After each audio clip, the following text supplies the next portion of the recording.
8년 동안 옥고를 치른 마틴 미네르라고 하는 목사님이 계셨습니다.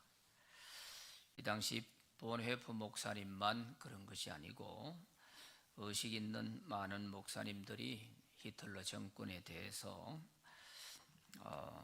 많이 비판을 하고 또 그의 폭정에 대해서 많이 항거를 했죠. 그가 8년 동안 옥고를 치르고 나와가지고 전쟁백서라고 하는 유명한 책을 냈습니다. 그 책에 보면 자신의 이런 간증이 나와요. 자기가 꿈을 꾸었는데 똑같은 꿈을 7번을 반복해서 계속 꾸은 것입니다. 그 꿈 내용이 어떤 것이냐 하면 많은 사람들이 한 줄로 줄을 서서 하나님의 보좌 앞으로 나아가서 하나님 앞에서 이제 심판을 받는 것입니다.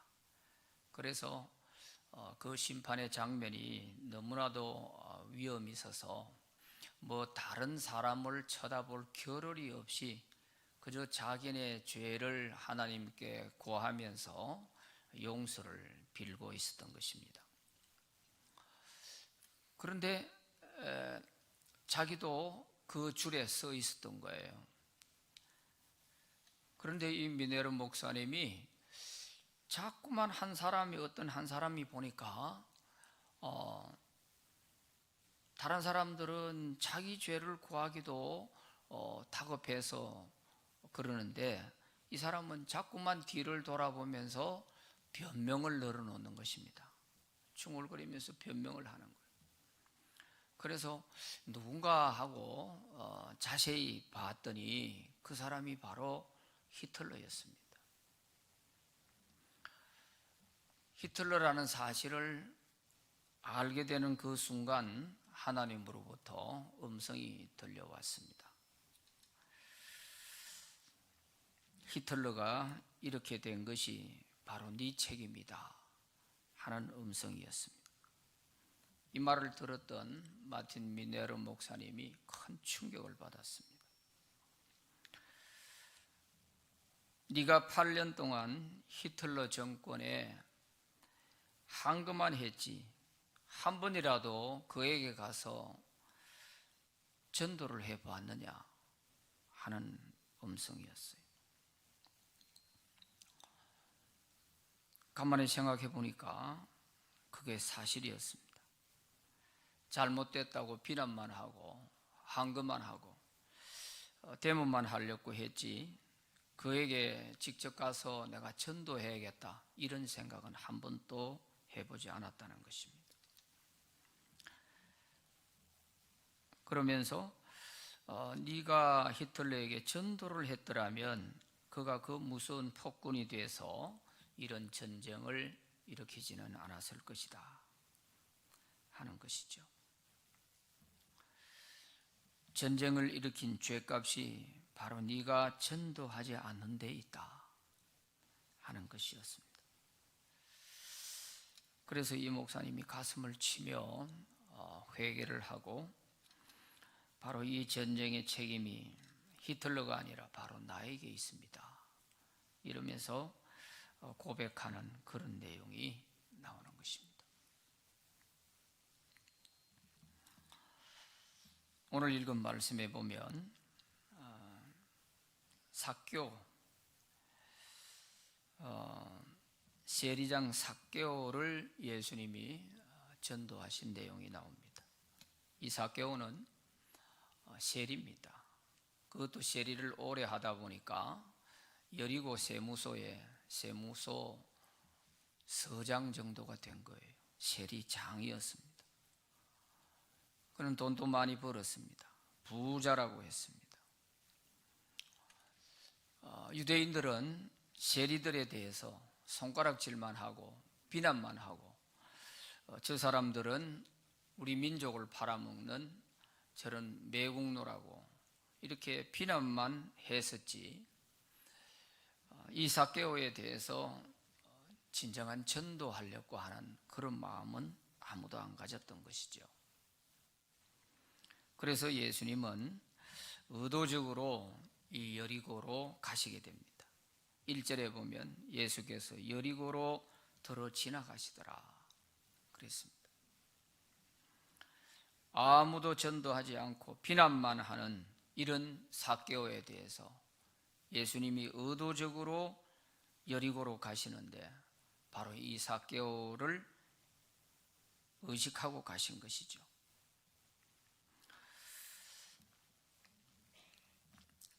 예수님이 지나가시는데 삭개오가 달려 나와서 보니까 사람들이 너무 많고 자기는 키가 작고 그래서 예수님을 어떤 사람인가 하고 구경이라도 해보려고 나와서 보니까 그런 장면이 펼쳐진 거죠. 그래서 길가에 있는 돌 무화과 나무 위에 올라가서 예수님을 바라보게 됐습니다. 예수님께서 무화과 나무 위에 있는 삭개오를 발견하고 삭개오야 내려오라. 내가 오늘 너희 집에 가서 하룻밤 묵고 가야 되겠다. 그렇게 말씀을 하십니다. 삭개오는 너무나 뜻밖의 일이라서 기뻐하면서 내려와서 예수님을 영접하여 자기 집으로 모시고 갔습니다. 사람들은 그걸 보고 수군거렸습니다. 저 선지자 예수가 정말 제대로 옳은 선지자라면 저런 죄인의 집에 들어가지는 않았을 것이다.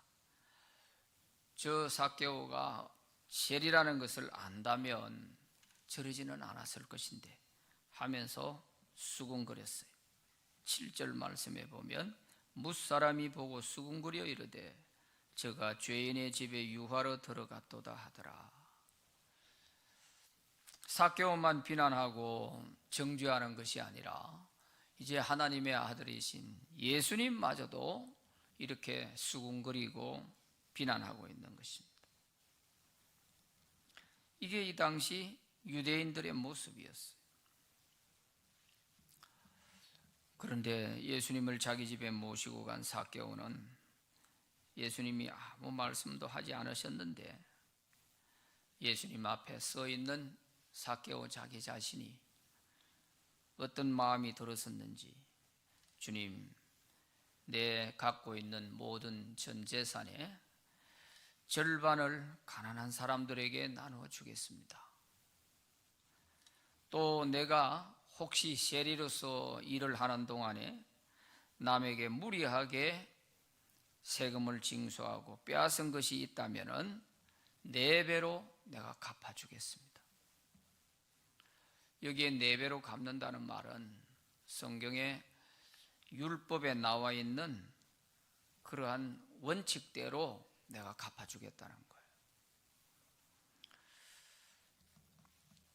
이렇게 예수님이 죄를 지적한 것도 아니고 또 책망을 한 것도 아닌데 삭개오는 스스로 자기 자신의 죄를 회개하면서 새 사람이 된 것입니다.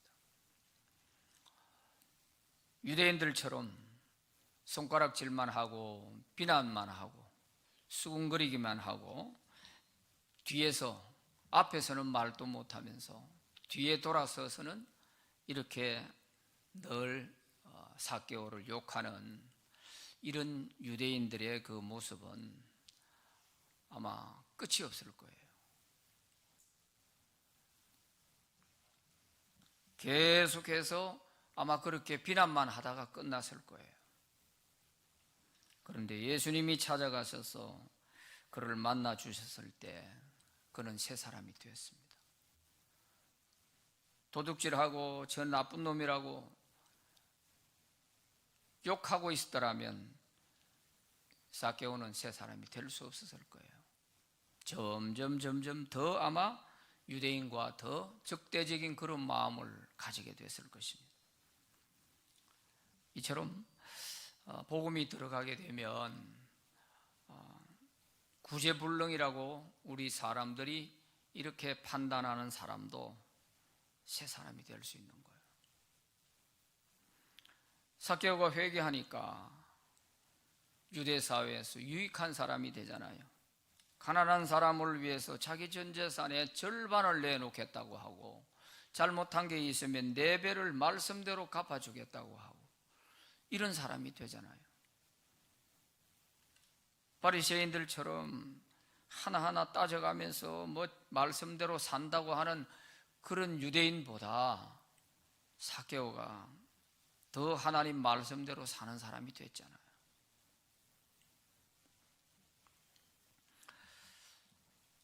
그래서 정말 미네르 목사님이 하나님께로부터 네가 히틀러에 대해서 비난만 하고 항거만 하고 데모만 했지 네가 그 앞에 가서 전도 한번 해봤냐?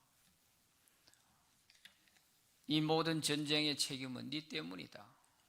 네가 전도하지 않았기 때문이다 하는 이러한 미네르 목사님의 깨달음과 오늘 이 삭개오를 보면 우리가 연관성을 찾을 수가 있죠. 오늘 우리의 주변에도 도대체 저 사람 되기는 틀려서 저 사람이 제대로 변화가 된다면 내 손가락에 장을 지지겠다 이런 막말을 해가면서 우리는 정죄하고 판단하고 도무지 삭시 보이지 않는 사람이라고 이렇게 제쳐버리죠. 이것은 끝이 없어요. 우리의 시각과 우리의 능력으로 보면 그럴 수 있지만 하나님은 전능하신 분이에요. 우리가 복음을 전하지 못해서 그게 문제지, 복음을 전해서 예수님이 그 마음에 함께 하실 때에는 새 사람이 될 수 있는 거예요. 비난 끝이 없어요. 죽을 때까지 비난하고 헐떡고 해보세요. 새 사람 되나요? 안 됩니다. 누군가 한 사람 가서 정말 예수님의 따뜻한 복음을 전해 주었을 때 이렇게 왕따가 돼서 그동안 외롭게 자기 동족들로부터 따돌림을 받고 상대도 해주지 않고, 유대인들은 이 당시 세리가 오면 안 보려고 돌아섰다고 하는 거예요. 그럴 정도로 자기 동족들에게 외면을 당했던 것입니다. 이 당시 정치적 상황이 세금을 거두어가지고 로마 정부에 바치니까 백성들의 입장에서 볼 때는 마치 이완용이처럼 보일 수가 있겠죠. 그렇지만 그도 그 일을 하고 싶어 하는 게 아니잖아요. 그래서 비난은 끝이 없지만 누군가 한 사람이 가서 복음을 전했을 때에는 구제불능이라는 사람도 이렇게 새 사람이 되어서 유익한 사람으로 될 수 있다 하는 것을 보여주는 것입니다. 그래서 오늘 이 삭개오를 전도한 이것은 예수님께서 이 유대인들에게 중요한 의미를 던져주고 있는 거예요. 너희들이 비난하지 말고, 그 사람들이 세리로 일을 하고 있다 할지라도 그들도 하고 싶어 하는 것이 아니고 어느 누군가는 해야 될 일인데 그 사람들이 정직하게 그래도 유대인 백성들을 위하는 입장에서 일할 수 있도록 너희가 전도해서 새 사람으로 만들어야 될 거 아니냐, 그걸 보여주고 있는 거예요. 오늘 우리 주변에는 이런 사람이 없으십니까? 내 마음에 아예 점을 찍어놓고 그 사람은 안 돼, 저 사람은 사람 되기 틀려서 아예 이렇게 제쳐놓아 버린 사람 없습니까? 특히 젊은 사람들, 저 사람은 누가 뭘 해도 안 돼, 아예 이렇게 제쳐놓아 버린 사람, 이런 사람도 복음이 그 마음속에 들어가고 주님의 사랑이 그 마음속에 들어가 역사하면 그 사람도 우리에게는 유익한 사람으로 바뀔 수가 있는 거예요. 이게 복음의 능력입니다. 전도하는 사람에게 있어서 이 마음이 없으면 하나님이 영혼을 붙여주지 않습니다. 너는 네가 하나님의 자리에서 다 안 될 사람 골라내고 점 찍어 제쳐놓고 네 생각에 될 만하다는 사람한테 가서 전하려고 하는 그런 마음 가지고 있는 사람에게 사람 붙여주겠습니까? 그게 잘 된다면 자기가 하나님이 되어버리는데 안 붙여주지요.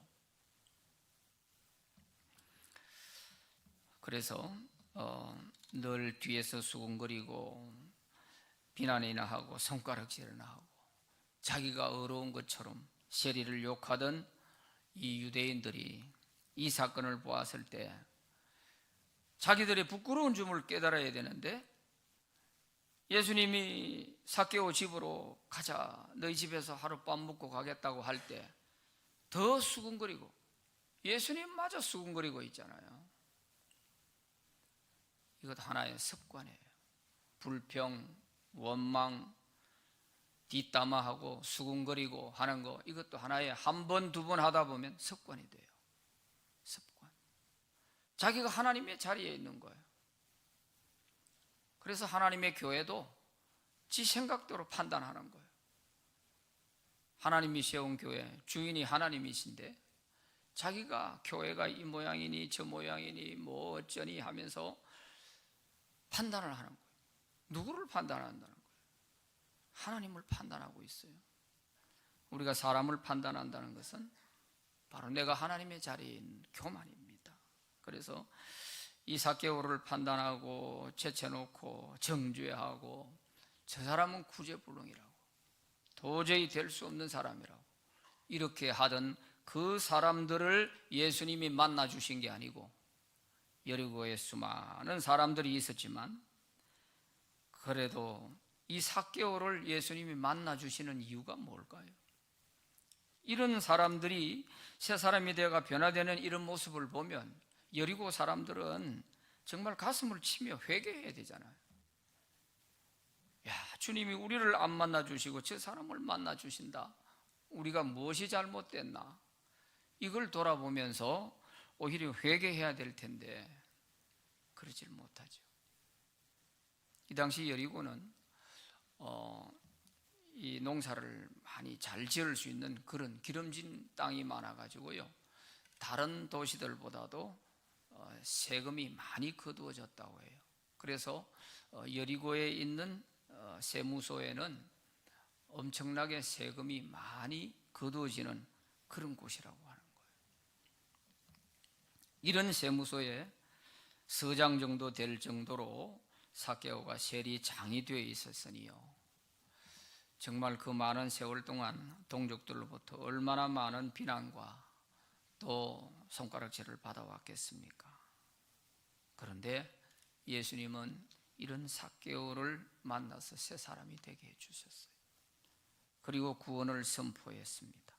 9절 말씀에 보면 예수께서 이르시되 오늘 구원이 이 집에 이르렀으니 이 사람도 아브라함의 자손이미로다. 나는 잃어버린 자를 찾아 구원하러 왔다 하고 말씀하십니다. 이번 주일 우리가 초청하고자 하는 사람들 가운데에는 여러 부류의 사람들이 있을 거예요. 우리는 모르지만 하나님께서 그들의 마음을 이끌어 주셔야 우리가 심부름의 역할을 하더라도 그들을 인도할 수가 있는 것이지, 하나님이 이끌어 주지 않으시면 아무도 예수님께 나올 수 없다고 했지 않습니까? 그러니까 하나님이 보내주신 사람이다 생각하고 이분들을 잘 영접하고 우리의 모습 속에서, 그들을 맞이하는 우리 모습 속에서 예수님이 나타날 수 있도록 이렇게 하는 것이 중요하다 생각합니다. 그래서 지금까지 우리의 선입견을 가지고 판단하고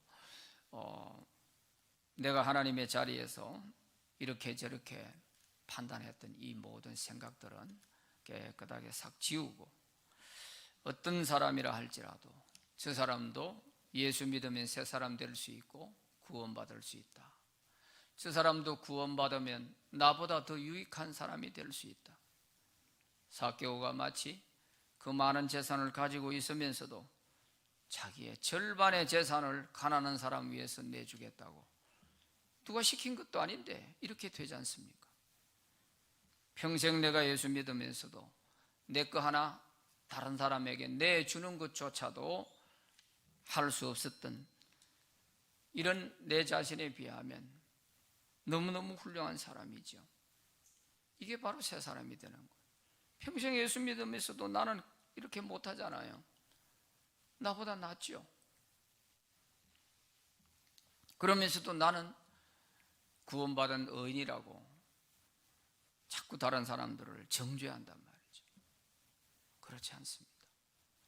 오히려 나보다 못한 것 같고 뒤에 믿는 것 같아도 그 사람이 변화되면 나보다 더 유익하고 더 훌륭한 사람 될 수 있는 거죠.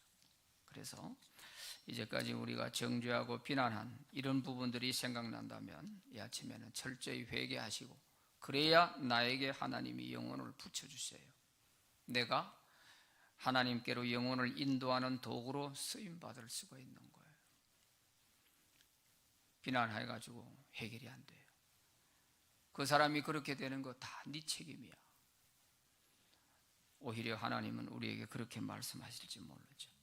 그래서 이번 주에 오시겠다고 한 사람이 23명 이렇게 파악이 됐는데, 이분들이 다 정말 이삭개오처럼 마음을 활짝 열고 기쁜 마음으로 주님을 영접하고 하나님의 자녀로 거듭나는 그런 전도주일이 되도록 우리 함께 다 같이 간절하게 기도해 주시기를 바랍니다. 기도합시다. 하나님 아버지, 감사합니다. 오늘 우리는 나 자신도 모르게 교만해서 내가 하나님 자리에서 이런저런 사람들 많이 판단하고 평가하고 또 정죄하고 이렇게 해왔던 것을 다 용서해 주시기를 원합니다.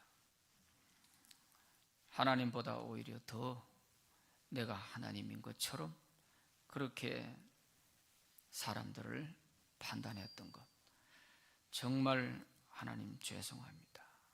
용서해 주시기 원합니다. 그리고 우리에게 새로운 은혜를 주시고 말씀을 통해서 깨달은 바를 생활 속에 실천하고 또 고쳐나갈 수 있도록 은혜를 주시기 원합니다. 이번 주일에 보내주실 23명의 또 약속된 사람들 꼭 주님께서 인도해 주시고 그들이 와서 복음의 말씀 듣고 다 예수님을 기쁘게 영접하고 하나님의 자녀로 거듭날 수 있도록 은혜 주시기를 원합니다. 이들을 인도하기 위해 기도하며 애쓰는 성도들에게 우리가 심부름 역할 잘해서 하나님께 상급받게 하여 주시고, 천하보다 귀한 영혼들을 주님께 인도하려고 애써 기도한 성도들 하나님이 기억하셔서 많은 복을 내려 주시기를 원합니다. 새벽마다 힘들지만 주님 앞에 나와 기도로서 도우려고 하는 성도들, 그 기도가 어떠한 기도보다도 하나님께서 정말 귀하게 보실 기도가 될 줄로 믿습니다.